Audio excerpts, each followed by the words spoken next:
Olá, pessoal, muito boa tarde a todos, muito boa tarde a todas. Sejam bem-vindos, sejam bem-vindas a mais uma atividade do projeto de extensão Museus, Patrimônio e Memória. Desde já, queria agradecer a todos os professores envolvidos nessa iniciativa, professora Karen Gomes, professora Simone Freitas, professora Lilian Faria Ferreira, e, em especial, estender esses agradecimentos também aos discentes, aos nossos alunos envolvidos no projeto.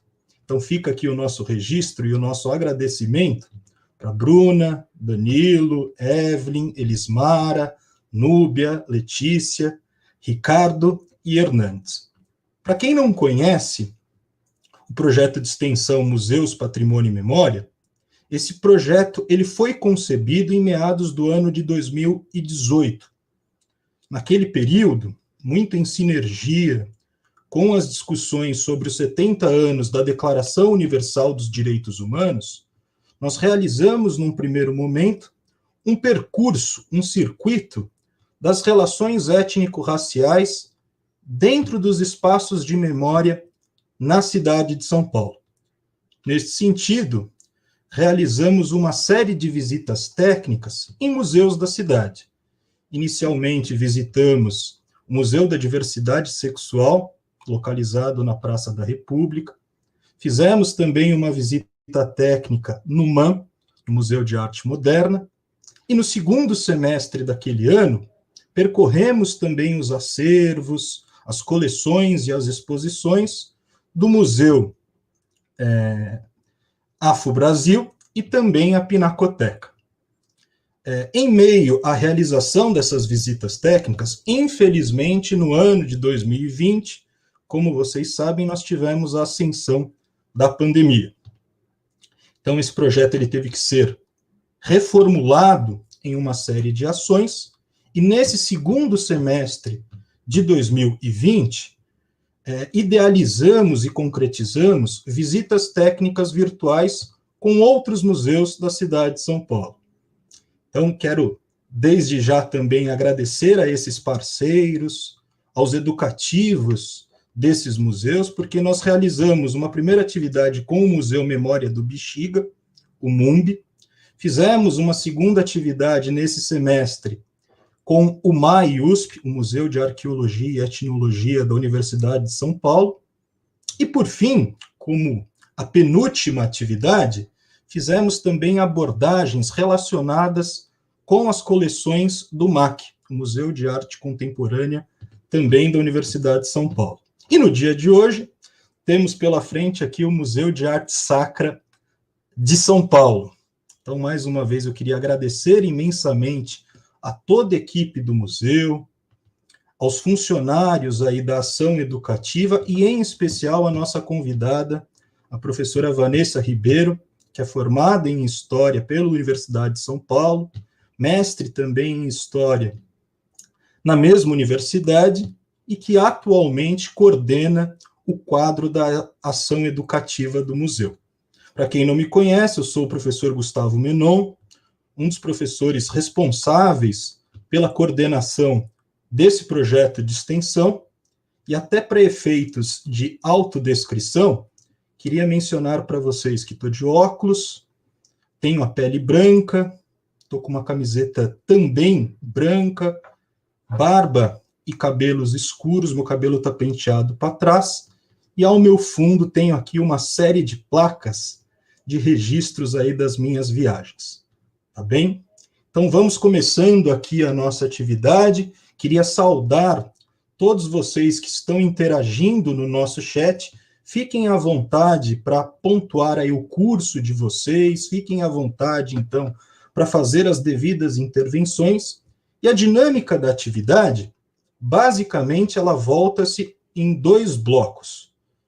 Num primeiro momento, a Vanessa deve percorrer, então, os caminhos do Museu de Arte Sacra, sua história, sua trajetória, e em seguida, já aquecendo os debates a respeito do dia 20 do 11, né, o dia, então, da consciência negra, nós devemos mergulhar também em uma das exposições do museu, intitulada A Outra África. Então, desde já, queria agradecer mais uma vez a presença aí da ação educativa do museu e, em especial, aqui fazer um agradecimento pelo tempo dispensado a você, Vanessa. Muito obrigado. Acho que a gente pode iniciar a atividade. Está contigo. Obrigada, Gustavo. Boa tarde aí todo mundo, né? Queria agradecer o convite em nome aqui da equipe da ação educativa do Museu de Arte Sacra. Eu sou uma mulher branca, né, de cabelo castanho escuro, eu estou com o cabelo preso, estou vestindo uma blusa de lã vermelha, tá bom? Então, é isso aí. Aqui também comigo, né, assim, invisível, está o Fábio, que vai ajudar com a gente com essa projeção das imagens, né? Então, eu queria que ele começasse, por favor, a projetar aqui. Hoje a gente vai falar especialmente de uma exposição temporária, que é a Outra África, Trabalho e Religiosidade, né, até em razão desse convite que foi feito, né, para a gente conversar com vocês agora no mês de novembro. Mas primeiro eu vou apresentar o Museu de Arte Sacra de São Paulo, para aqueles que não conhecem. Então, nós estamos instalados num edifício, que é um edifício colonial, construído no final do século XVIII, e que fica na região central, né, hoje central da cidade, que é a região da Luz, né? Então, esse edifício é o Mosteiro da Luz, ele tem nessa ala inferior esquerda o espaço visitável, onde está o Museu de Arte Sacra, que é um equipamento da Secretaria de Estado de Cultura, e ele também compartilha o espaço com outras duas atividades. A igreja, né, que é a igreja da Imaculada Nossa Senhora Conceição da Luz, mas que todo mundo conhece como Igreja do Frei Galvão, já que os restos mortais dele estão enterrados na igreja. E a gente também tem em todo o andar superior uma função residencial do edifício, já que a gente está num prédio em que tem essa ordem, né, feminina de clausura, que é a Ordem das Concepcionistas. Ela é uma ordem de origem espanhola e que, né, aqui no Brasil tem alguns outros mosteiros, para além desse nosso, e que tem uma orientação espiritual baseada muito nas concepções franciscanas, né? Então, até por conta disso, no passado, se associou a figura do Frei Galvão a esse espaço, porque ele era o orientador espiritual das mulheres que viviam aí, né, desde a sua construção no final do século XVIII. Então, agora a gente vai observar esse complexo a partir de um outro ponto de vista, né, que é uma fotografia aérea, porque poucas pessoas têm essa dimensão do espaço que a gente ocupa, né? Nós estamos no último exemplar de chácara conceitual urbana da cidade de São Paulo. Então, a gente tem uma área verde imensa, né? Se vocês repararem, o lote, né, que a gente está ocupando é um lote muito grande, e tem essa questão de árvores frutíferas, né? Tem algumas árvores que são ornamentais, e também a questão da chácara com esse cultivo de hortaliças, tá? Essa área é de acesso restrito, né? Já que essas mulheres ainda vivem nesse prédio, como eu mencionei, nesse regime de clausura, mas os visitantes, de alguma forma, têm contato com parte dessa produção, porque elas vendem geleias, né, que são dessas frutas extraídas aí da própria chácara, e outras, né, coisas possíveis de serem adquiridas por lá. Então, se vocês repararem, a gente está num lote que já foi maior, né, ainda que seja desse tamanho, porque nós vemos, né, um edifício que o pessoal hoje, né, no canto superior esquerdo da tela, a gente consegue ver o edifício da rota, né, da cavalaria, que era a antiga força pública aí de São Paulo. A gente está vendo o zoom dessa área, e que essa área era parte dessa chácara, mas que ela foi desmembrada para abrigar a força pública, né, que é o que deu origem a essa polícia como a gente conhece hoje.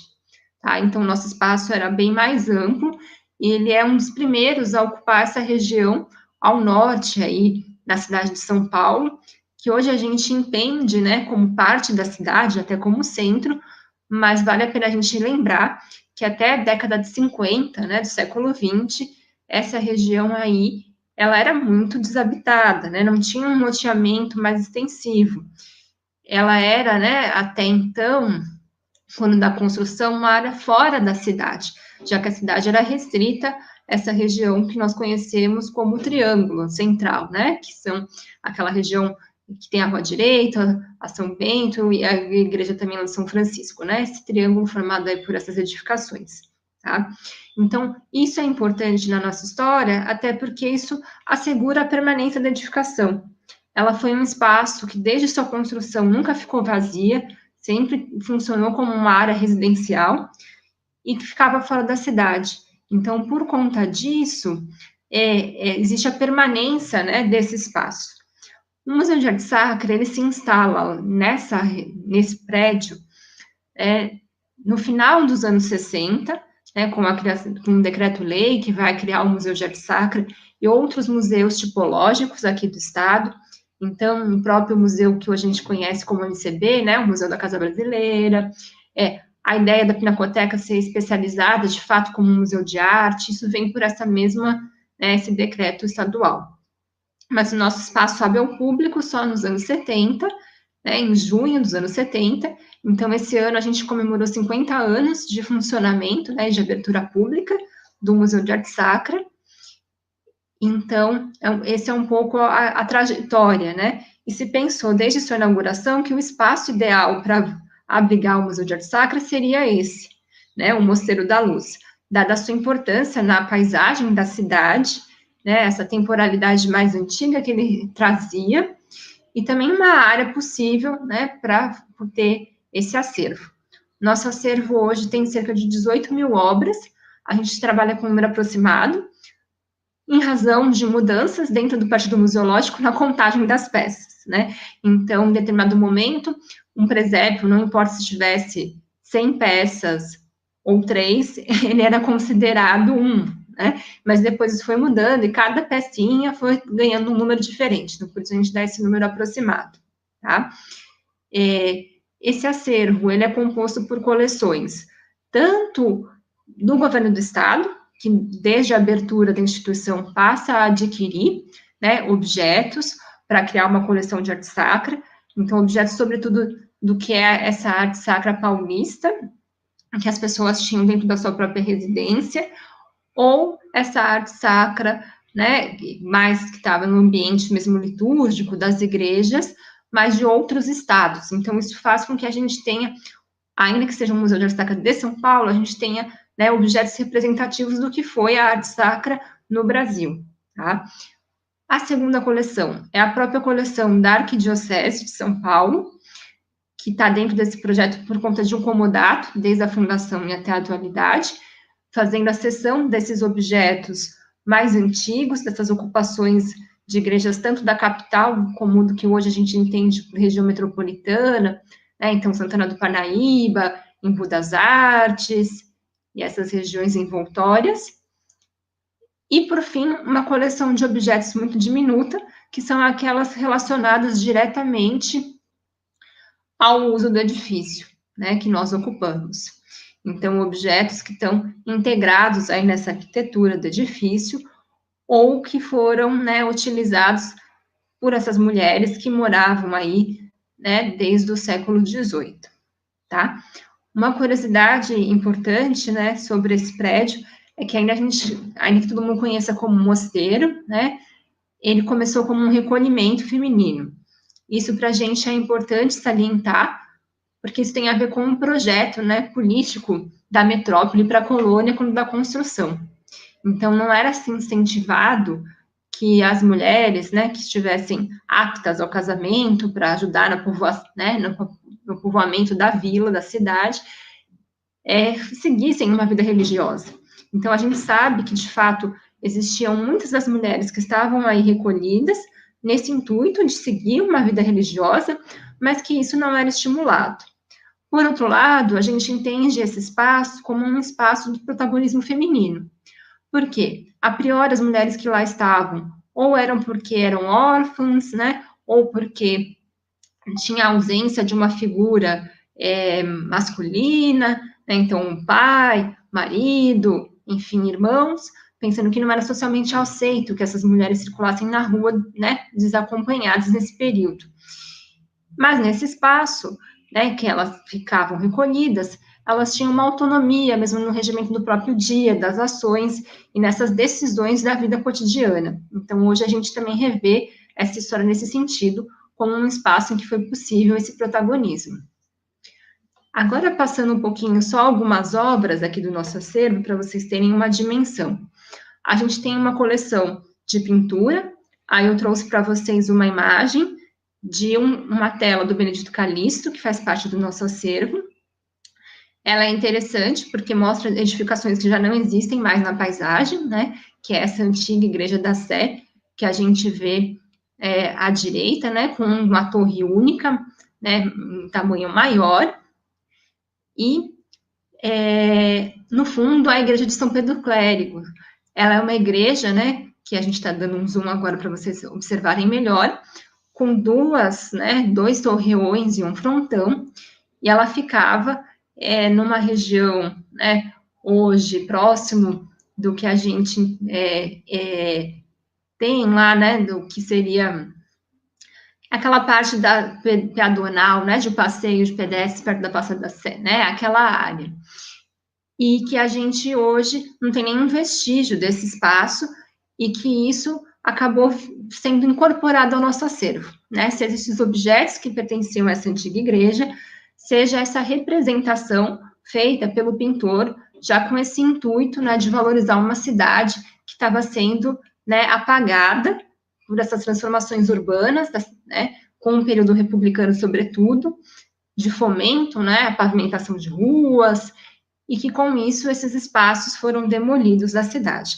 Então, é legal para a gente pensar também, né, o quanto a gente tem um museu como um espaço, né, de criação de uma construção de uma memória de uma cidade que já não mais estava existindo, seja por meio dessa representação aí da tela, seja por meio mesmo dos objetos que a gente salvaguarda, né, que são indícios materiais desse passado colonial que a gente estava, enfim, percebendo essas transformações que apagariam ele da cidade, tá bom?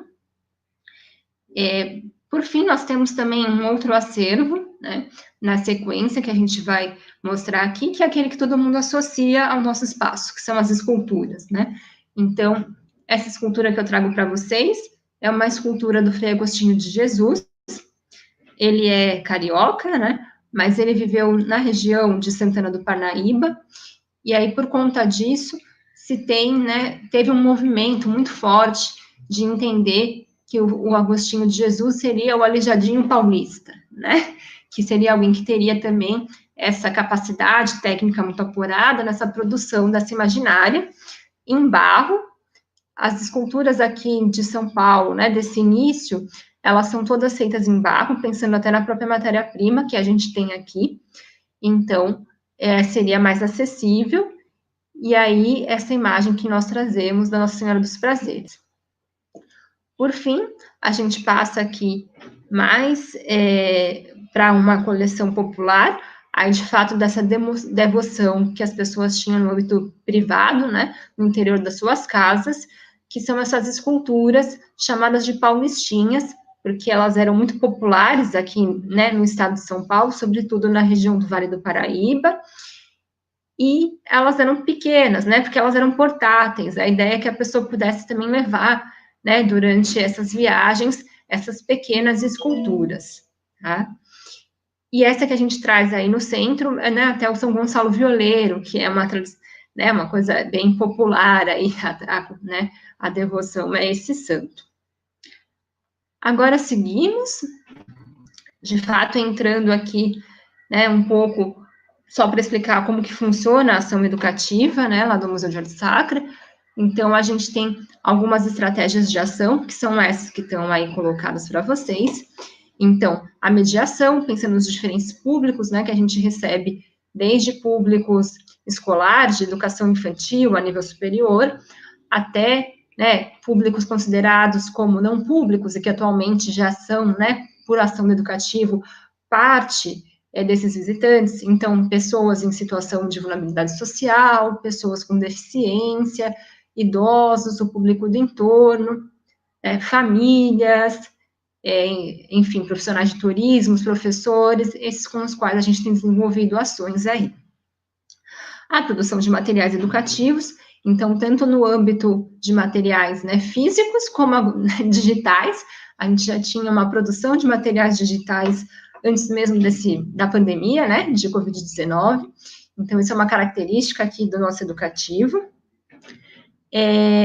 As pesquisas de público, né, entendendo a importância dessa estratégia para ter uma visão crítica sobre a nossa atuação e sobre as expectativas do público, né, em relação à visita, às ações realizadas.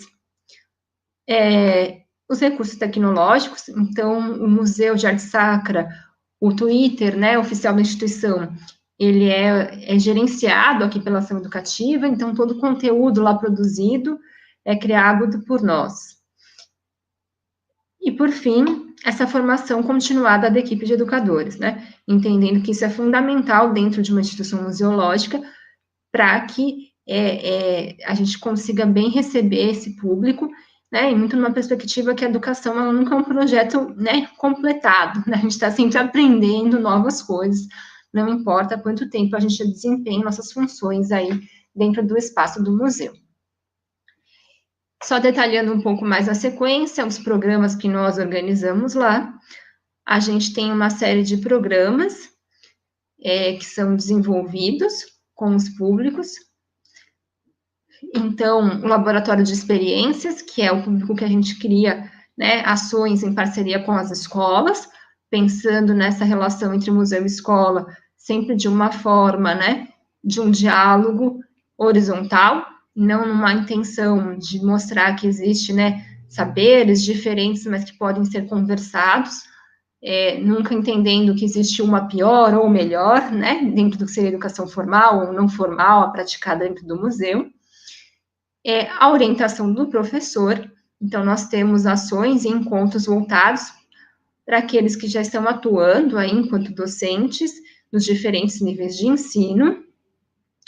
A orientação aos profissionais de turismo, então também para guias, agentes de turismo, pessoas que trabalham com hotelaria, né, entendendo também como multiplicadores aí do nosso espaço e parceiros nessas construções. Então, a gente tem desenvolvido também, além de encontros, né, físicos e agora virtuais com esses dois públicos, publicações para que subsidiem o trabalho desses profissionais. O programa Interessante Interativo, que é aquele relacionado às atividades propostas para quem visita o museu no seu tempo livre de lazer, né, então crianças, famílias, adultos que nos visitam nos finais de semana para participar de oficinas e outras atividades. Um programa de acessibilidade, que trabalha com públicos, né, com deficiência, a própria sensibilização daqueles que não têm deficiência, idosos, né, e outras crianças do que seria a primeira infância, e de inclusão sociocultural. Então, a gente tem parcerias com instituições de centro de acolhidas, né, e albergues aí do entorno, e esses grupos, né, pensando que a gente está num espaço que é muito próximo, né, dessas populações, né, que sobretudo no que as pessoas, né, chamam, né, como Cracolândia, que é aquela região que é parte do nosso entorno. Podemos seguir.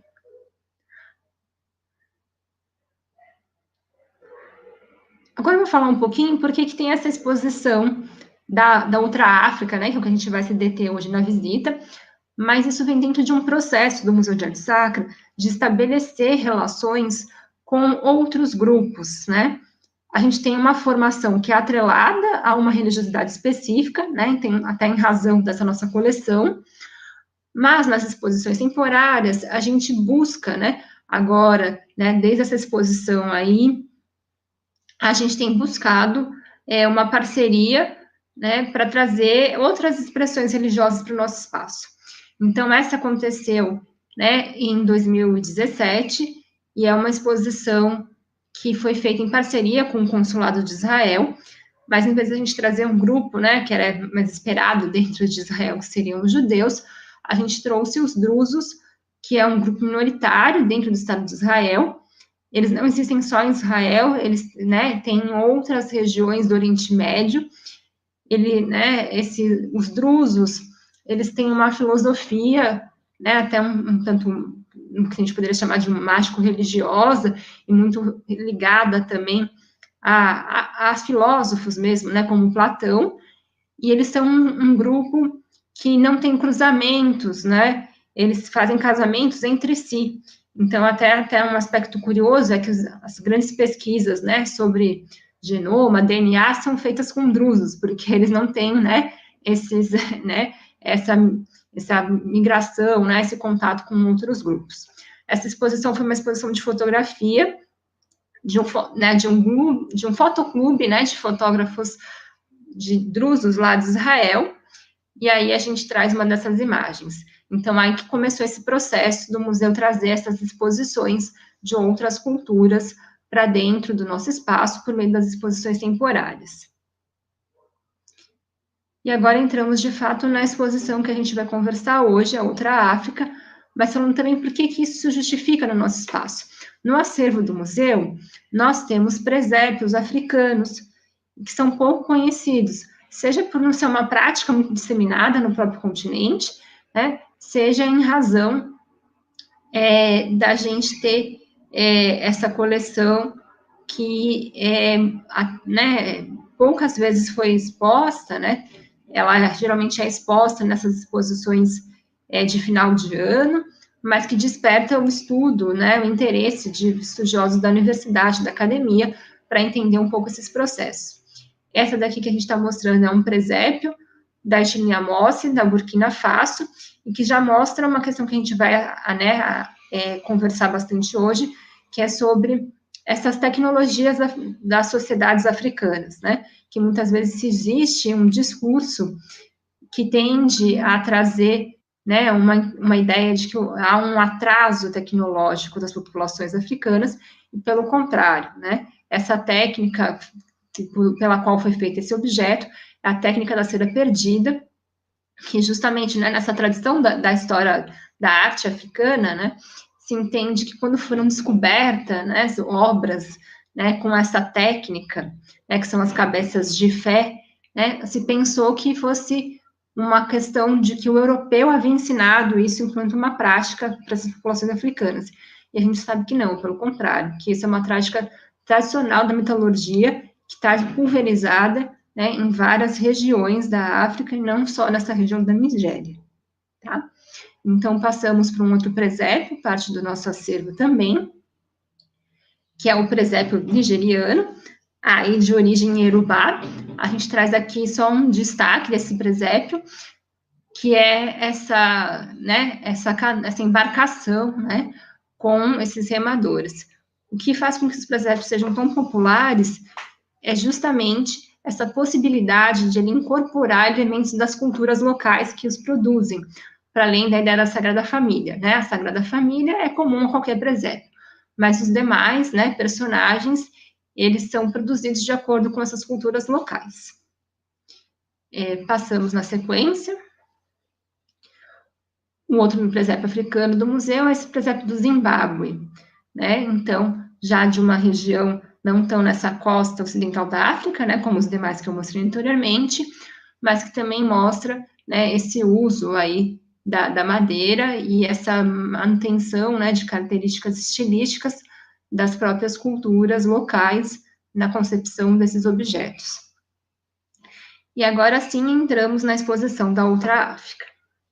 Essa exposição, ela aconteceu no Museu de Arte Sacra do dia 25 de janeiro até o dia 13 de março, que foi quando nós, infelizmente, depois tivemos que fechar a visitação pública, né, por conta da pandemia aí do coronavírus.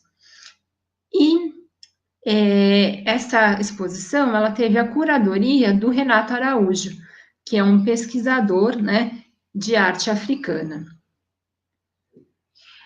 Essa coleção, ela contou com objetos de uma coleção particular, né, chamada Coleção Yunis, e também com algumas obras do museu, como esses objetos de matriz africana, né, que nós temos aqui no nosso acervo.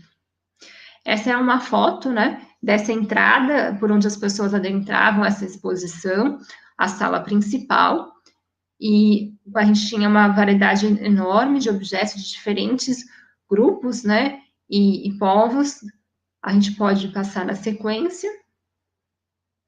Aqui eu trouxe uma foto, né, presencial, de quando foram essas visitas, né, que nós tivemos, sobretudo com grupos escolares, porque existe, né, um interesse muito grande das escolas nessa questão mesmo sobre, né, a história africana, seja até pela legislação, né, seja por a gente entender como um fator importante na sociedade contemporânea, essa presença negra, né, dentro do nosso país.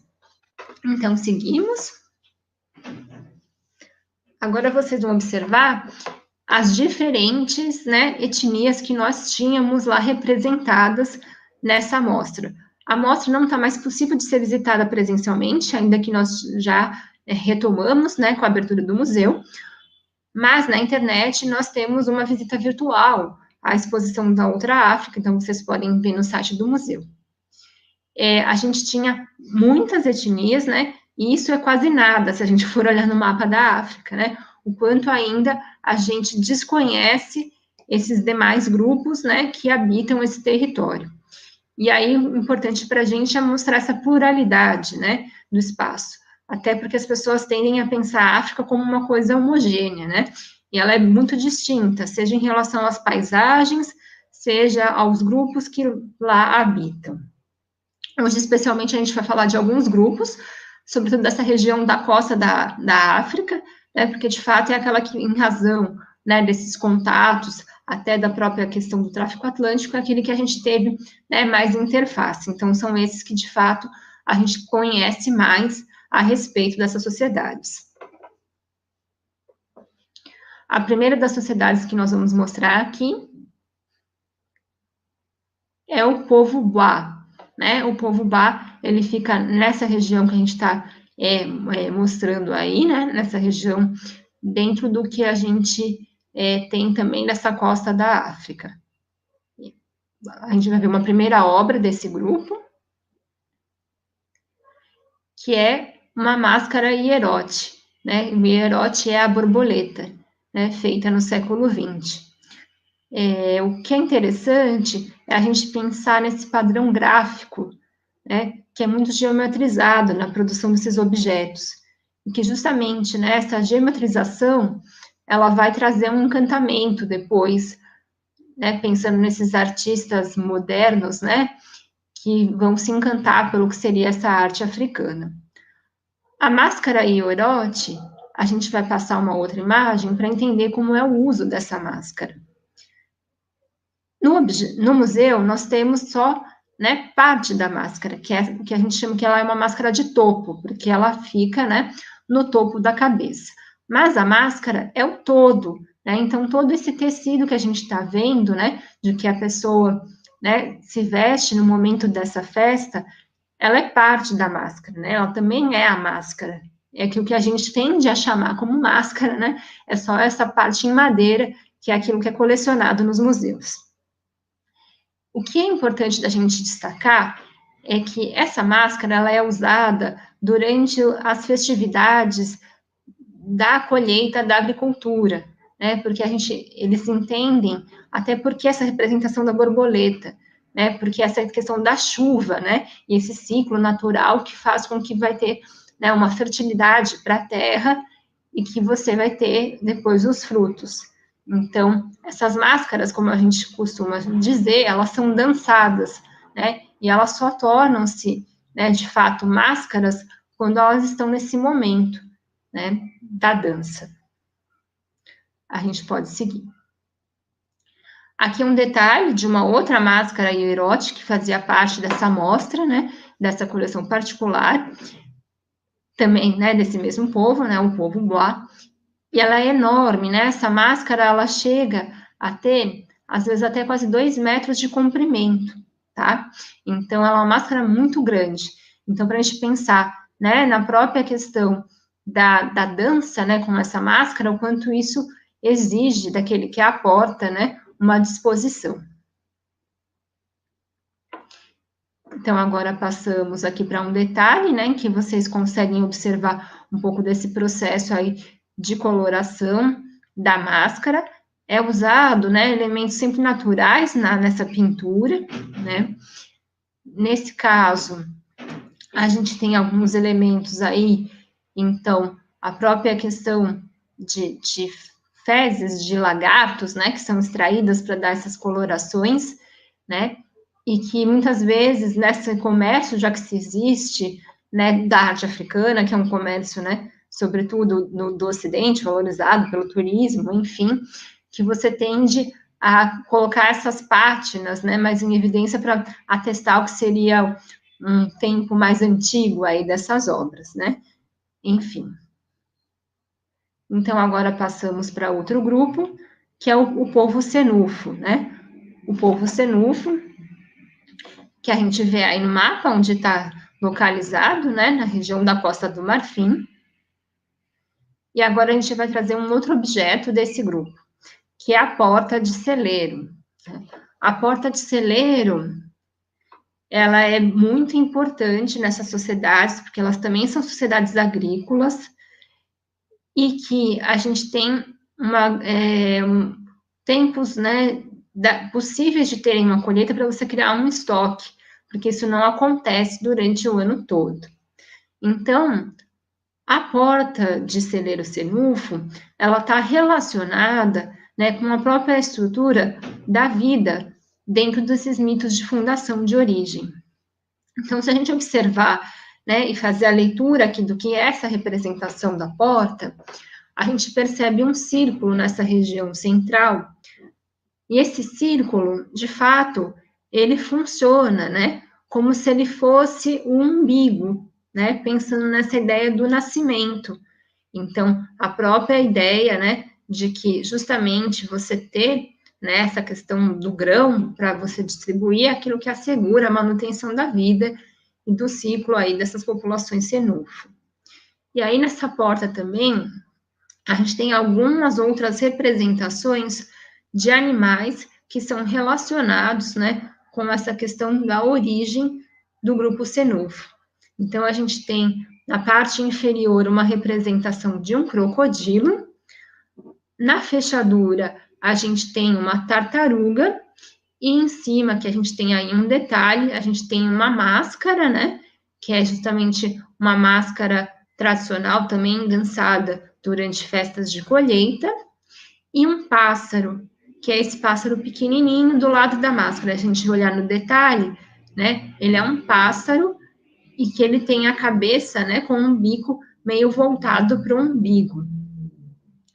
Isso tem a ver com um pássaro calau. O pássaro calau, ele está relacionado ao mito, né, de fundação dos senufos. A gente vai dar uma olhada na sequência, um calau que estava nessa amostra.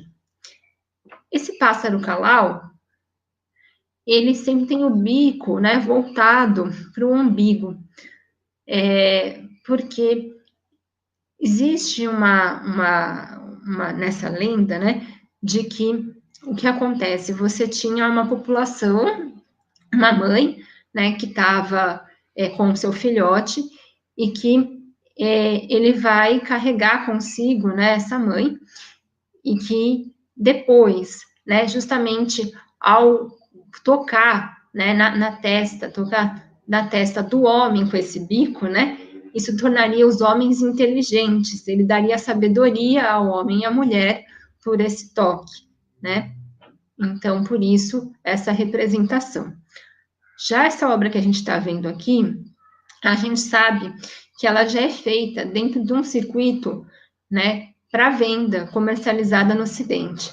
Seja por essa dimensão, né, superestimada aí da obra, seja até por essa adição das penas, né, entendendo dessa questão enfim, da popularidade das obras que a gente sabe, né, pejorativamente o pessoal até fala de obra de aeroporto, né, que seria para esses turistas que lá visitam. Então, agora seguimos para um outro grupo.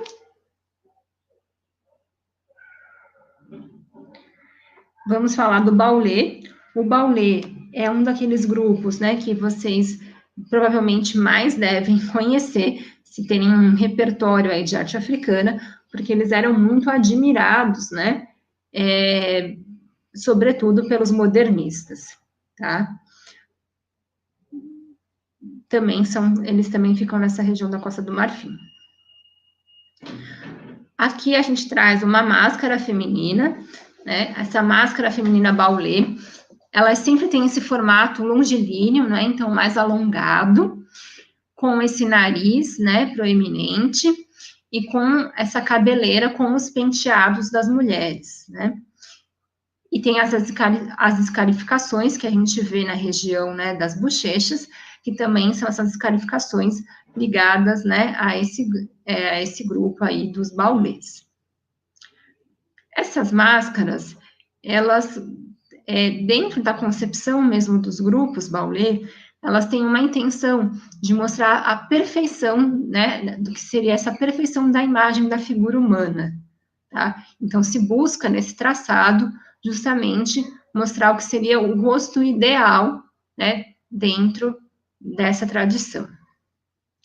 E aí, agora nós vamos passar por uma imagem que provavelmente vocês conhecem, né, que é essa fotografia aí do Man Ray, o Noir et Blanche, né, de 1926. Ela foi feita também com uma máscara Baulé feminina, tá? E justamente brincando, né, com essa questão desse dualismo que se cria, né? Então, o que seria esse preto e branco, né? Seria esse contraste, né, do rosto da modelo, né, a Kiki, com a máscara, né, de ébano, né, essa madeira escura, ou a própria brincadeira, né, de que se você está fazendo na fotografia, quando você positiva, ela é o contrário do negativo. Então, o que é o preto, o que é o branco, né? Então, também tem um pouco essa questão, essa provocação, e essa questão que ele traz, né, de desestabilizar essa imagem, justamente ao colocar o rosto da modelo numa posição que poderia ser a da máscara, né? Então, invertendo esses papéis aí, né? Então, dela deitada sobre a mesa, o rosto da modelo, e a máscara em pé, como se fosse a representação, de fato, da pessoa. Podemos seguir. Aqui eu trago uma outra máscara, também Baulé, né? Dessa mesma sociedade.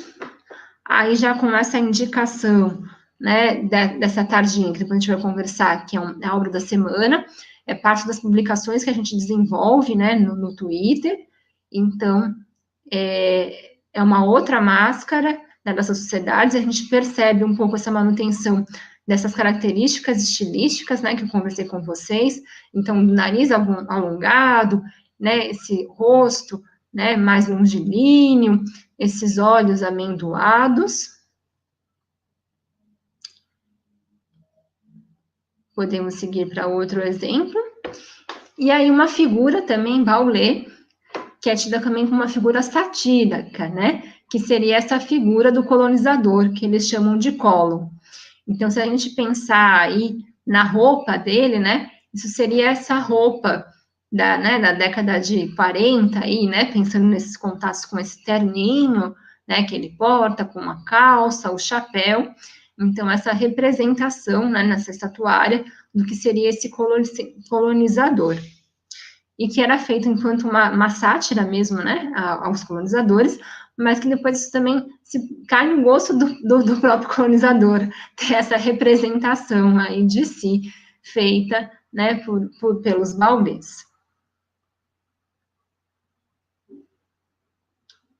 E aí eu trago para vocês, né, depois o convite para vocês acessarem aí, né, o Twitter do Museu de Arte Sacra, a obra da semana. Nessa semana a gente está fazendo também uma semana, né, de postagens especiais com máscaras africanas, né, que faziam parte dessa mostra, para a gente celebrar também essa data, né, que a gente tem, que mais que uma celebração, é uma data, né, de questionamento, para a gente pensar um pouco, né, sobre essa presença aí do negro.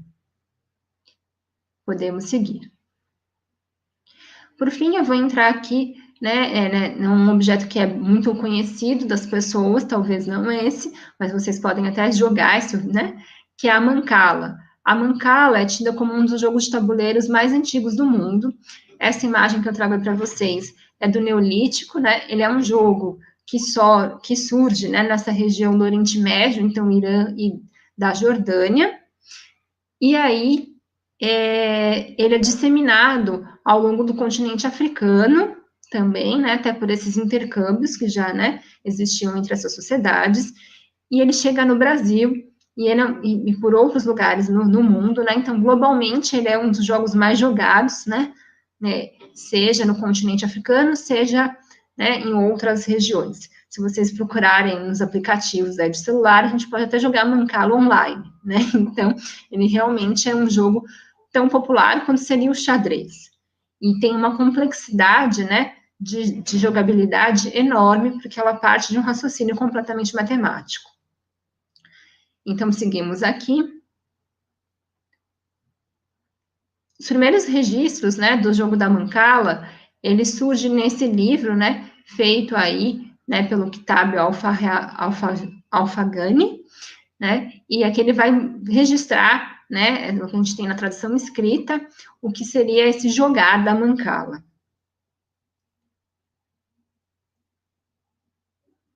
A mancala, ela é muito popular porque ela pode ser jogada de uma forma muito simples, sem a necessidade de um tabuleiro. Essa que a gente está vendo aí, as pessoas jogam na própria terra, né? Então, elas usam as sementes, né, enquanto peças desse tabuleiro, e os buracos, né, cavados no próprio solo.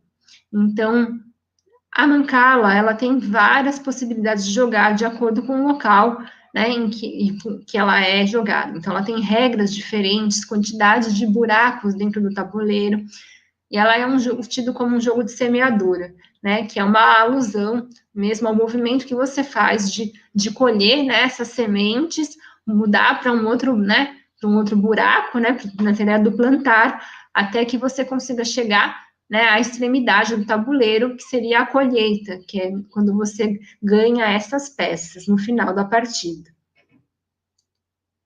Então, agora a gente vai seguir para ver um outro grupo aqui nosso,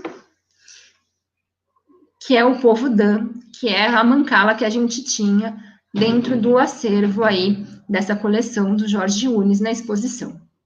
Então, passando para a gente observar agora a mancala, também é um grupo que fica na Costa do Marfim. Então, é legal a gente perceber, né? Quase todos os grupos que eu trouxe aqui estão na Costa do Marfim, né? Então, quando a gente consegue perceber que a própria divisão, né, geopolítica da África, ela não observou muito necessariamente, né, as populações e grupos. Eles foram enquadrados num recorte, né, até muitas vezes em função dessa partilha da África aí pelos colonizadores no 19, e que juntou dentro de um mesmo, né, espaço grupos muito distintos e muitas vezes rivais, né. Então, aí, o povo Dan, e a gente vê o tabuleiro de Mancala, que tem essa representação de uma figura humana, né, então parte dela a gente vê uma cabeça, né, que seria essa área da colheita, e na outra extremidade, né, o que seria esse recipiente, que é o recipiente para a colheita, finalização, e esse tabuleiro clássico, que é a mancala que a gente joga aqui no Brasil, né, com duas fileiras, uma fileira, as fileiras não são esses conjuntos, né, de buracos, então cada fileira tem 6, né, buracos, e aí de um lado esses 6 buracos é de um jogador e de outro, né? Então, é um jogo jogado em dupla, tá? E aí eu vou mostrar para vocês, né, outras mancalas para mostrar que ela é muito disseminada, né, dentro do continente africano. Então, aí uma mancala, né, do povo Senufo, aquele que a gente viu aqui da Porta de Celeiro, que ficam no Mali, também em madeira. Aí de um acervo de um museu norte-americano, né, o Penn Museum, eles têm uma das maiores coleções de mancalas, né, recolhidas, então mancalas de diferentes lugares do mundo. Aí, na sequência, a gente vê uma outra mancala produzida por um outro grupo étnico, mais conhecido nosso, que são os Iorubás, né, por essa última migração, né, enfim, do tráfico atlântico na região que é a Bahia, né, dos Iorubás, então é um pouco dessa cultura que chega mais presente aí para a gente. Então, eles também, né, nesse tabuleiro, e aí com essas representações dessas figuras femininas, enquanto base, né, desse grande tabuleiro, aí esse daí é acervo do Museu Britânico. E, por fim, eu encerro aqui com uma mancala da Indonésia, de Java. Então, você pensar, né, como a mancala, ela está realmente, né, ao redor, né, do planeta aí, e que o tabuleiro vai ganhando as feições, né, de acordo com as características dessas sociedades locais que as produzem. Né? Então, também parte desse acervo aí do Pen Museum. A mancala jogada, né, nessa região da Indonésia, enfim, ela tem mais buracos, né, no tabuleiro do que essa tradicional, que a gente conhece dessa mancala africana, tá? Agora a gente chega no nosso último grupo. Aqui eu trago uma cruz processional, né, que ela é do século XX, feita na Etiópia, para retomar uma questão que é muito importante para a gente, que poucas pessoas, né, conhecem até um pouco sobre isso, o catolicismo na África é muito anterior ao catolicismo no próprio Brasil, né? As cruzes etíopes são justamente esses indícios, né? Essa aí, que estava exposta conosco da coleção, é do século XX, mas elas são produzidas, né, já nas sociedades africanas, bem anteriormente, e também com essa técnica, né, da cera perdida, que é o que eu estou mostrando para vocês aí, tá? Então, ela é feita em bronze, e aí ela é fechada, e aí ela abre, né, nessa ideia do que seria esse catolicismo do Oriente, né, no início da formação mesmo do catolicismo, que a gente conhece, né, enfim, da ideia do catolicismo do Ocidente, nesse contato, né, com esses grupos dos cópicas, e aí a gente tem aí com a abertura, a gente consegue até perceber um pouco do que seria essa, né, proximidade do que seria esses ícones bizantinos, né, na representação aí das figuras. Então, aí na cruz, né, com essas passagens da vida de Jesus representadas em cada uma dessas aberturas que nós temos aí, né, desde essa ideia dele, né, ao centro, né, com a mãe, até a próprios momentos da crucificação. E podemos seguir para o nosso último povo, trazendo um pouco, né, de um lado mais, né, não dessa parte da costa da África, mas dessa parte, né, já do Moçambique, que é o território Maconde.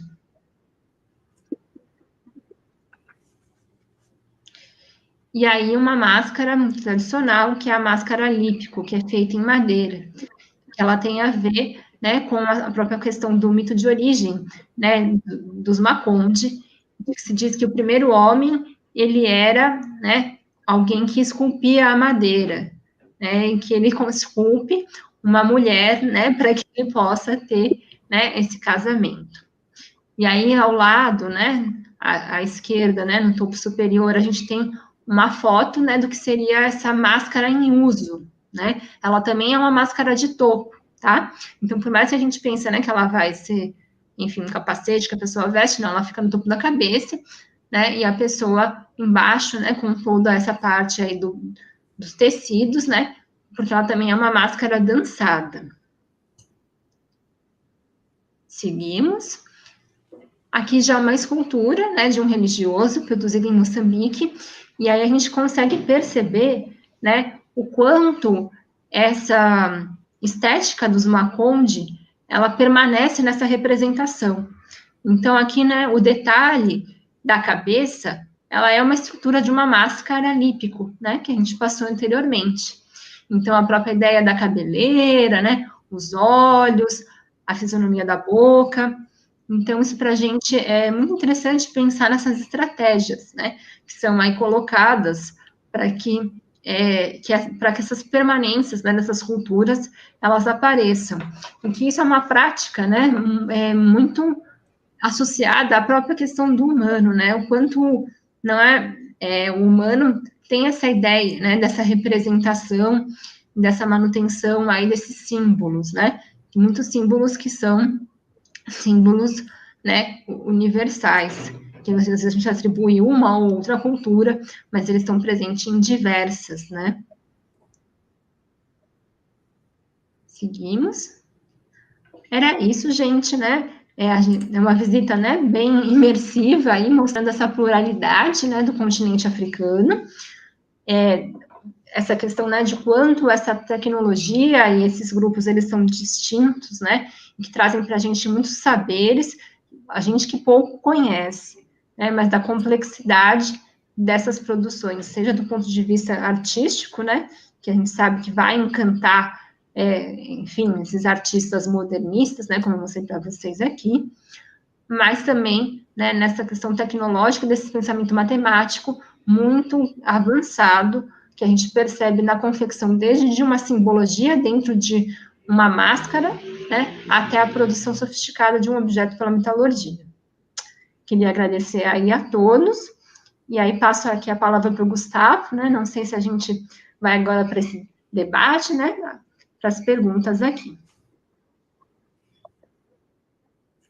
Muito obrigado, Vanessa, por nos brindar com uma valiosa apresentação, desde a apresentação do Museu de Arte Sacra em sua trajetória em mais desses 50 anos, fazendo essa imersão diante de obras, objetos oriundos do continente africano e, sobretudo, pontuando essas diversidades, tratando a dimensão do continente africano a partir de aspectos heterogêneos e que muitas vezes nós não conhecemos.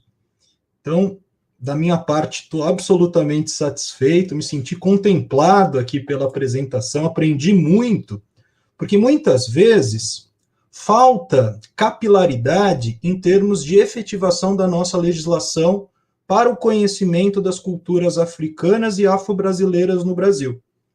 Embora exista uma lei, a Lei 11.645, a gente percebe, atuando na docência, o quanto é difícil, então, forjar esse debate, estimular essas discussões, muito em virtude também do desconhecimento de muitos docentes, dessa formação não adequada em termos de se pensar questões do continente africano. Então, quando você nos traz aqui essa diversidade de povos, muitas vezes a gente se esquece, né, que esses povos, principalmente dessa África transatlânticas, iorubás, tivemos bantus, e também populações que foram islamizadas no continente africano, lembrem-se que há uma significativa influência na formação social brasileira. Quando a gente fala desses povos islamizados, por exemplo, os malês, eles tiveram grande representação e grande atuação na revolta dos malês lá no século XIX. Então a gente se esquece dessa diversidade do continente africano. E quando você traz aqui essa questão das máscaras, da metalurgia, do conhecimento pleno em relação aos ciclos agrícolas, ao que me parece, a gente está deslegitimando esse racismo estrutural. Porque boa parte dessas narrativas colocam que o continente africano é apenas um continente tribal, né? Um continente, então, forjado em culturas. Muitas vezes, eles colocavam nesses termos, lá no início do século XX, né? Em termos do darwinismo social, em teses eugenistas, que deslegitimavam, então, essas culturas, e o que a gente percebe é que não, né? Essas culturas, elas possuem um domínio pleno de técnicas extremamente sofisticadas, e há uma cosmovisão que trabalha com epistemologias que são fundamentais para serem pensadas nas mais diversas áreas do conhecimento.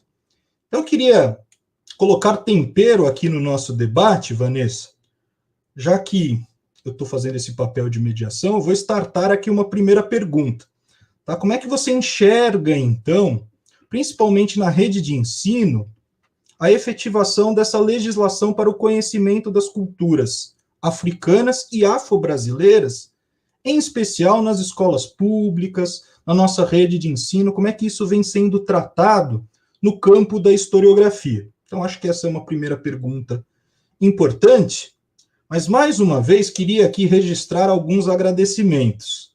Então, queria formalizar o nosso agradecimento especial a todos aqueles que viabilizaram essa atividade. Esqueci de mencionar, mas fica o registro também, a nossa equipe do setor de extensão, os projetos de extensão, em especial, fica o nosso agradecimento a Débora, a Ana Laura e todos aqueles e todas aquelas que ajudaram a construir essa ação junto com o Museu de Arte Sacra de São Paulo.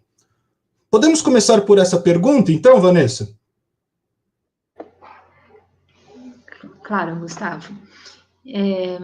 Só para vocês terem uma ideia, né, de quanto a gente sabe que às vezes uma legislação não faz com que as pessoas efetivamente tenham conhecimento sobre aquilo que elas, né, precisariam ensinar, né? A gente está com um encontro para professores agora nesse mês, na próxima semana, né, sobre essa exposição da Outra África, e a gente teve mais de 100 professores inscritos, né, mostrando, a gente já fez um presencial, quando foi, né, dessa pandemia, em que os professores nos trazem esses relatos do quão pouco, né, se tem esse conhecimento sobre essa história da África, né, e que eles têm essa intenção, né, de passar para os alunos esses conhecimentos, mas que muitas vezes eles mesmos não sabem como acessar, né, esses conhecimentos. Então, por isso essa necessidade, né, dessas formações, seja dentro dos próprios espaços museológicos, né, seja dentro da própria universidade, aí pensando, né, nos cursos lá, muitas vezes da USP, né, que oferece até cursos para professores, para que eles tenham subsídios para conseguir conversar com os alunos, né, o quanto essa história ela foi apagada, literalmente, né, da própria educação escolar e da formação deles enquanto indivíduos. Então, muitos nos, né, relatam o quanto existe essa dificuldade na hora que eles vão trazer essa questão, né, de que vai se perguntar do aluno, né, qual é a sua origem, e que o aluno não sabe dizer, porque isso foi apagado enquanto parte da história da família, né. Você vê pelos fenótipos, né, de que ele teria uma origem de algum grupo que seria africano, mas ele não tem a mínima ideia de onde ele vem, né. Então, pensar o quão perverso, né, foi esse processo, né, aí do tráfico atlântico, enquanto isso é uma marca, né, da nossa sociedade, um problema estruturante, né, que salva aquele mais complexo que temos aqui, né, e quanto é importante, de fato, né, que essa discussão chegue nas escolas, né, para que isso seja levado a um debate, a própria conscientização, né, das crianças, dos professores, né, enquanto indivíduos em relação a essa história, né, e seu protagonismo dentro desse processo aí. Maravilha. Tá chegando mais perguntas aqui, Vanessa. A segunda pergunta vem da professora Lilian Faria Ferreira. Então, uma das professoras que nos ajuda aqui na realização desse projeto de extensão, e ela colocou a seguinte intervenção: fiquei curiosa para saber mais sobre o trabalho do museu em relação à sensibilização do público, em relação às questões que envolvem pessoas com deficiência. Então, a questão da acessibilidade, Vanessa. Você pode trazer um pouco esse panorama da acessibilidade dentro do museu? Tá certo. A gente tem, né, hoje, algumas ações que são voltadas para professores, né? Então, nessa ideia dos professores enquanto multiplicadores, pensando até nessa questão das salas, né, que até uma legislação recente tinha essa questão da inclusão, né, de serem salas compartilhadas, né, e que muitas vezes o professor também nos fala, eu tenho um aluno com deficiência na minha sala, mas eu não tenho a mínima ideia de como eu trabalho com ele, né, como que eu trago esses alunos, né, para próximo dessa formação. Então, a gente tem esses encontros para professores, né, que buscam nesse sentido. E uma questão muito curiosa que surgiu para a gente agora com essa pandemia é que desde que nós começamos nesse formato de encontro para professores online, todos eles, dos professores, a gente teve professores surdos que se inscreveram para participar. e que isso foi para a gente um grande desafio. Porque no presencial eles não aparecem, sendo bem sinceros, a gente tem pouquíssimos grupos surdos que agendam visita conosco, mas que nos professores, né, a gente teve, enfim, de todos os encontros que a gente teve até agora, acho que só um que não teve um professor surdo. E aí a gente trabalhou com essa questão da legendagem, né, pelo chat, e com a audiodescrição, para que a gente pudesse, né, conversar com esses professores. E também a gente tem um educador lá que é intérprete de Libras. E nesse sentido, a gente também está com uma parceria também nesse formato online com o Instituto Rio Branco de Crianças Surdas. Então, a gente tem feito ações virtuais, né, visitas virtuais, a partir da nossa plataforma no Google Arts, que nós temos uma exposição lá, com esses alunos e fazendo atividades lúdicas, né? E a ideia é que sempre esses alunos são filhos de pessoas que são ouvintes. Então, isso também faz parte desse processo de formação, né? Desse próprio familiar que está aprendendo a Libras, né? Junto com a criança para conseguir se comunicar. Então, pensando no âmbito escolar, são essas ações, e por outro lado, a gente também tem atividades específicas que são voltadas para o público espontâneo. Então, no mês de dezembro, né, nós geralmente participamos do movimento da virada inclusiva, né, do Dia da Pessoa com Deficiência, né, que é comemorado no dia 3 de dezembro, e a gente propõe atividades para que as pessoas videntes se coloquem na condição de uma pessoa cega, seja para elas terem um outro tipo de percepção, né, sensorial do próprio espaço, de alguns objetos que nós produzimos lá, né, as maquetes táteis, enfim, né, se sensibilizar pelo olfato, para que também ele tenha um pouco essa percepção, né, de que a concepção do mundo para né, uma pessoa cega, ela é diferente, né, da que é para a gente, assim como é a surda, enfim. Então, aqui eu trouxe para vocês, né, uma pequena amostra de atividades que a gente vem desempenhando, né, nessa perspectiva, nessa sensibilização, né, até a ponto uma coisa simples, né, a pessoa que participa, ela sabe como ajudar um cego no metrô, porque às vezes, né, é uma coisa que parece banal, mas alguém te pede uma ajuda e você não sabe, né, onde eu seguro, como que eu faço, então, né, como são questões mesmo, né, básicas de cidadania, como eu consigo auxiliar uma pessoa, né, dentro de um espaço de transporte público. Então, a gente tem trabalhado nessa perspectiva. Muito bacana, Vanessa. Então, aproveitar o espaço para divulgar as ações do Museu de Arte Sacra. A gente vai deixar aí para vocês no chat o site do museu, o acesso também a essa visita virtual em meio à exposição à Ultra África. Fiquem à vontade, então, para curtir, para compartilhar esses materiais, porque são materiais valiosos e muito bem-vindos numa formação de uma perspectiva cidadã. Isso que a Vanessa está ressaltando. A respeito aí desses merchants também, eu vou pedir para vocês, por gentileza, se inscreverem aí no nosso canal do projeto de extensão. Então, curtam o vídeo, se inscrevam na nossa página, até para vocês acompanharem a nossa programação, as próximas atividades. Então, se nesse semestre nós realizamos ações com o Museu de Arte Sacra, com o MUMB, MAI e MAC, no próximo ano, outros museus serão contemplados. Então, assim, está chegando algumas intervenções aqui, Vanessa, falando um pouco do território. Mais uma vez aqui a professora Lilian, ela coloca uma questão a respeito de qual é a relação do museu com os problemas e os desafios da região da Cracolândia. Eu vou colocar para você aqui na tela a intervenção da professora Lilian. Ela coloca nos seguintes termos: e também gostaria de saber mais a relação do museu com a Cracolândia que você mencionou, Vanessa. Se há projetos, se há iniciativas, ações, no sentido de pensar uma política de cuidado, uma política de acolhimento daqueles usuários de drogas. Certo. Eu vou falar aqui duas frentes, né, que a gente tem desenvolvido com esse público do entorno. Né? Uma delas são as parcerias com os centros de acolhida, né, dessa região.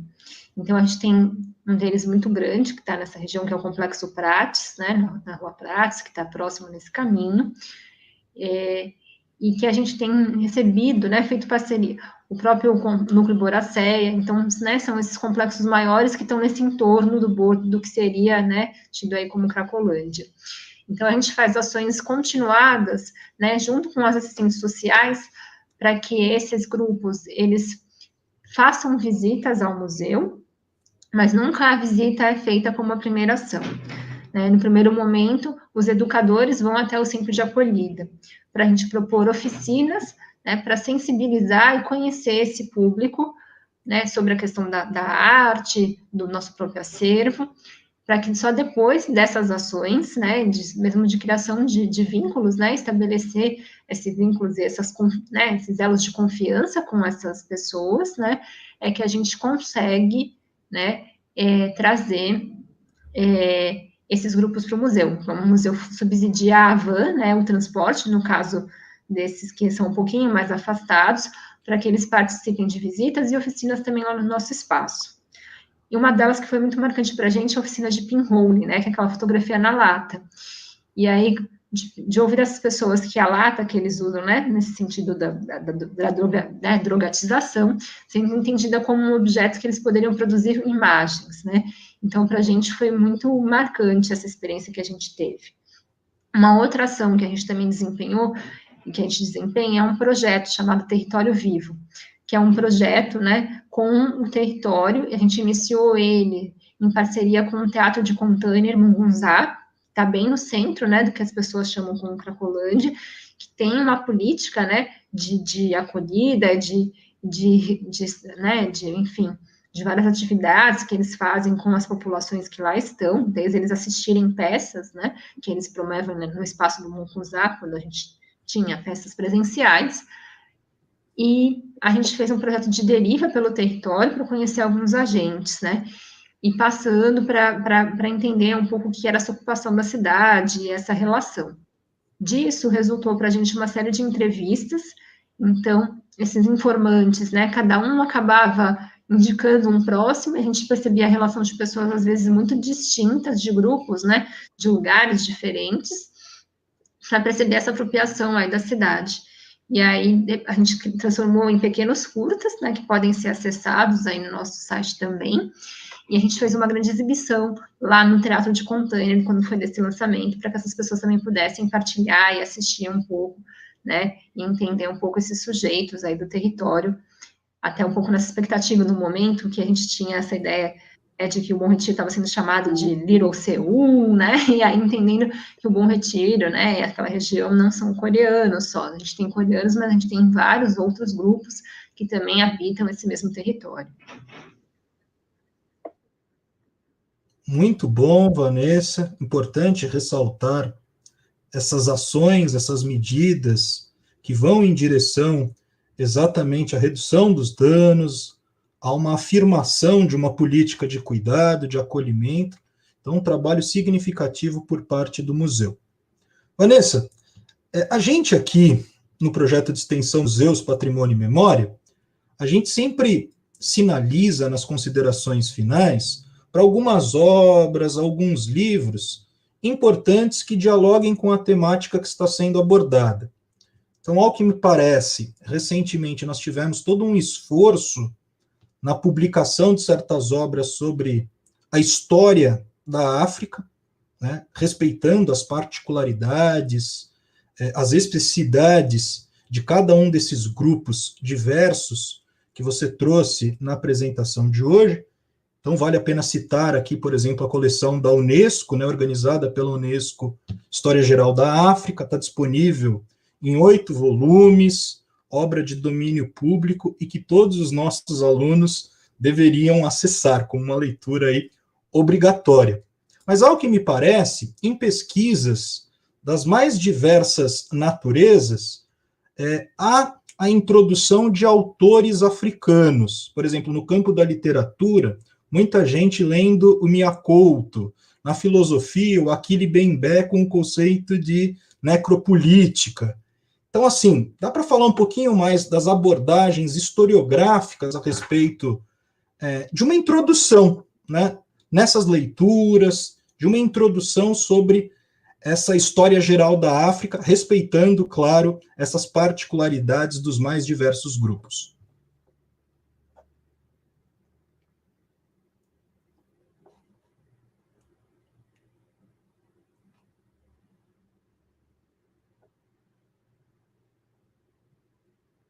Vanessa? Oi, Gustavo. Realmente, né, algo que a gente hoje tem conhecido bastante, né, na literatura é o Yakulto, né, que todo mundo agora, né, acaba fazendo essas leituras. Eu acho que é importante esses trabalhos que você mencionou aqui. Dentro lá da Universidade de São Paulo, a gente também tem alguns trabalhos importantes desenvolvidos pelo próprio Museu de Arqueologia, né, pela Heloísa Leuba Salum. Ela tem uma publicação que fala justamente sobre essa arte africana, pensando nesse público escolar, então é importante, né, também que as pessoas acessem esses materiais.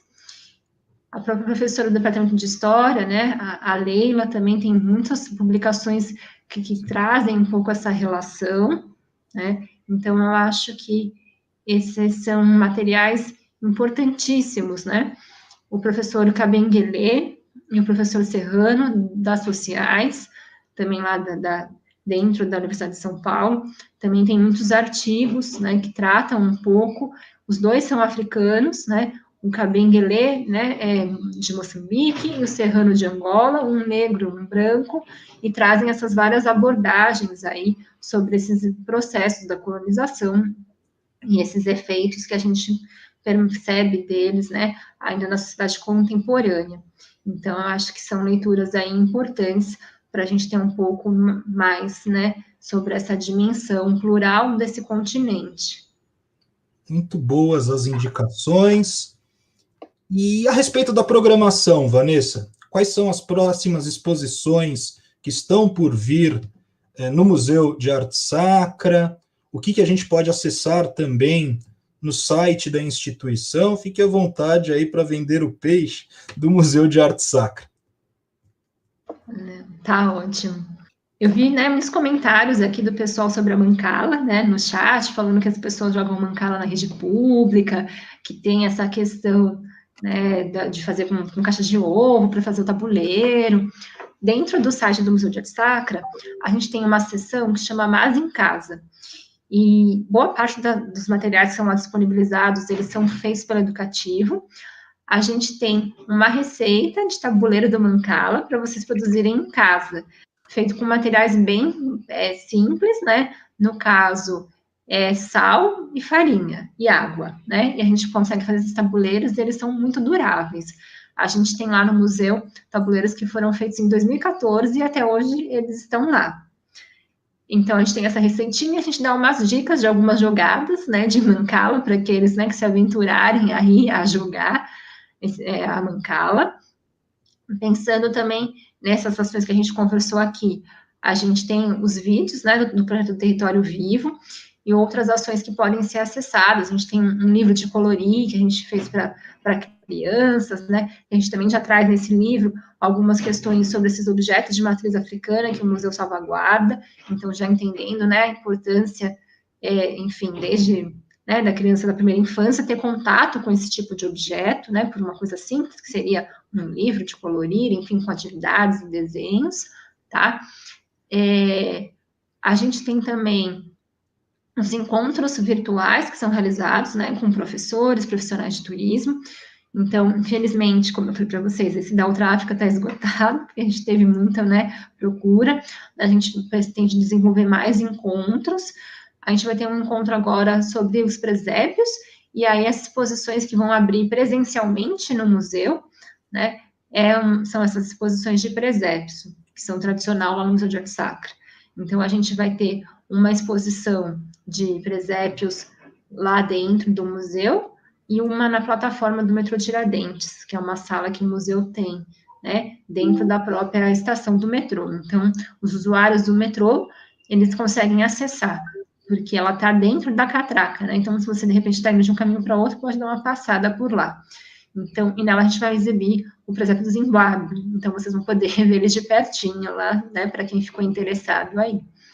Então, As exposições que a gente está agora, temporárias previstas, são essas, e a que está em cartaz, né, presencialmente, também é uma exposição de fotografia que se chama Nós Etiópia, que traz fotografias, né, feitas numa viagem de um fotógrafo brasileiro, Daniel Taveira, né, ele mora no México, mas ele foi lá na África, né, na Etiópia, e teve um contato com diferentes grupos que estão dentro desse país, e produziu registros fotográficos belíssimos. Vocês podem visitar lá, ou também no nosso site, porque a gente também já tem ela virtual, né? Então, para aqueles que estão aí em isolamento social, vocês podem ver a exposição até, inclusive, da outra África, né? Para quem não pôde visitar e quem ficou interessado aqui, acessando o nosso site.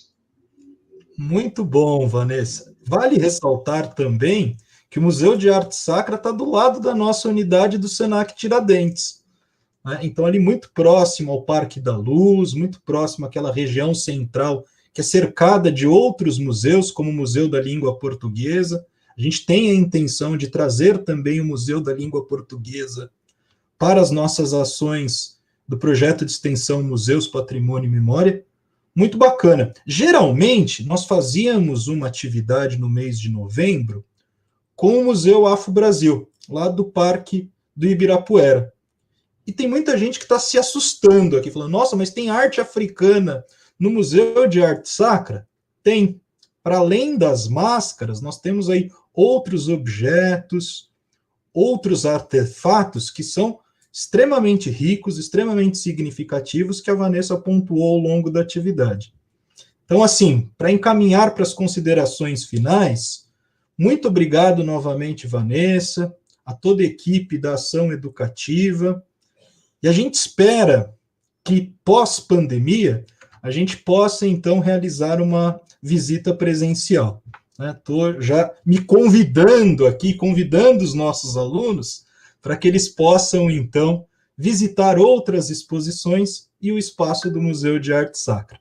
Então, queria novamente agradecer muitíssimo ao seu tempo dispensado, a gentileza, a toda a equipe do museu que, de modo voluntário, se dispôs, então, a estar conosco nessa tarde de hoje, e aprendi muito, aprendi bastante. Espero que em outras ações a gente possa firmar novamente essa parceria. Tá ótimo, Gustavo. Queria agradecer muito aqui o convite, né, a você, aos demais professores, né, a professora Simone, pelas perguntas, né, e a gente espera poder recebê-los presencialmente também, numa ação futura, né, mas também estamos abertos aí para ações online, né, entendendo que agora, né, com a pandemia, esse também é um formato que a gente vai acabar mantendo aí, né, para que possibilite de alguma forma esse acesso aí às pessoas a um pouco do trabalho que a gente desempenha dentro do Museu de Arte Sacra e a ação educativa. E aí fica o convite, né, para aqueles que por hora estão em quarentena, acessarem nossa exposição lá no Google Arts. A exposição se chama Museu de Arte Sacra Visto de Perto. A curadoria dela foi feita por mim, né, enquanto coordenadora do educativo. E aí vocês podem ter acesso um pouco sobre a singularidade do nosso acervo e ficar com um gostinho aí de quero mais, quem sabe fazer uma visitação presencial.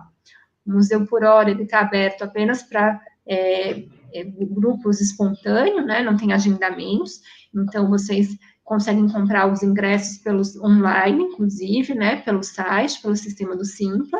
Então, vocês escolhem o horário que vocês querem visitar a instituição. Ele é aberto de terça a domingo, os ingressos são vendidos por hora, a gente tem todos os controles necessários, né, pensando nessa questão da pandemia, então os EPIs, seja para os profissionais que lá trabalham, seja para os visitantes que a gente vai receber, e esse fluxo máximo de visitantes controlado, pensando, né, nesses protocolos internacionais aí de museu e da área da saúde. Então, obrigada aí a todos que participaram aqui conosco dessa ação. Fico o convite para que conheçam um pouco mais sobre o nosso trabalho, fisicamente ou virtualmente, e a gente fica aberto a novas parcerias. Obrigada a vocês, viu? Muito obrigado, Vanessa. Por fim, eu queria agradecer imensamente a todos aqueles que se envolveram nesse projeto de extensão. Então, aos educadores dos museus, fica aqui o registro, inclusive, dos nomes, né? O Museu de Arte Sacra, o MUMB, o MAI da USP, o Museu de Arte Contemporânea. Fica aqui os nossos sinceros agradecimentos por ter acolhido os nossos alunos, os nossos discentes, a nossa comunidade acadêmica ao longo desse segundo semestre de 2020. E enfatizar um agradecimento especial a todos aqueles que estiveram envolvidos na construção dessas atividades.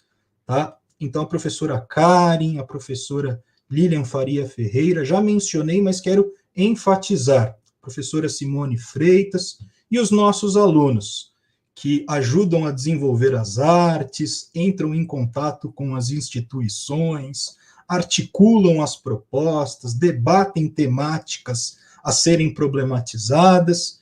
Então, no fechamento desse projeto, fica aqui também o nosso sincero agradecimento aos nossos discentes, Bruna, Danilo, Evelyn, Elismara, Letícia, Núbia, Ricardo, Hernandes, porque é um grupo bastante heterogêneo de vários cursos, desde ciências contábeis até alunos do audiovisual, que de forma muito orgânica costuraram a viabilização de todas essas atividades. Tá certo? O ano que vem tem mais, e fica aqui também a nossa mensagem para que vocês se cuidem. Tá? Um ótimo final de ano, se cuidem, boa tarde a todos e boa tarde a todas. Muito obrigado, pessoal. Obrigado mais uma vez, Vanessa. Tchau, tchau. Obrigada aí, pessoal.